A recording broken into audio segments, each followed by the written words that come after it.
ఓం శక్తి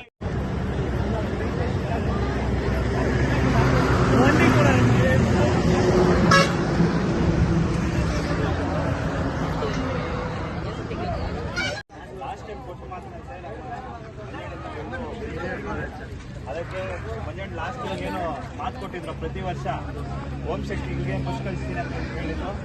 ಕೊಟ್ಟು ಮಾತ್ರ ಅಂತ ನುಡಿದಿದ್ದಾರೆ. ಎಲ್ಲರೂ ಸಹ ಸೇಫ್ಟಿಯಾಗಿ ಹೋಗ್ಬಿಟ್ಟು ಅಲ್ಲಿ ಕರೋನಾ ತಮಿಳುನಾಡು ಕೇರಳದಲ್ಲಿ ಕರೋನಾ ಜಾಸ್ತಿ ಇದೆ ಅಂತ ಹೇಳ್ತಿದ್ದಾರೆ. ಹೋಗಿ ಎಲ್ಲರೂ ಸಹ ಸೇಫ್ಟಿಯಾಗಿ ಹೋಗ್ಬಿಟ್ಟು ಬನ್ನಿ, ಎಲ್ರಿಗೂ ಒಳ್ಳೇದಾಗುತ್ತೆ.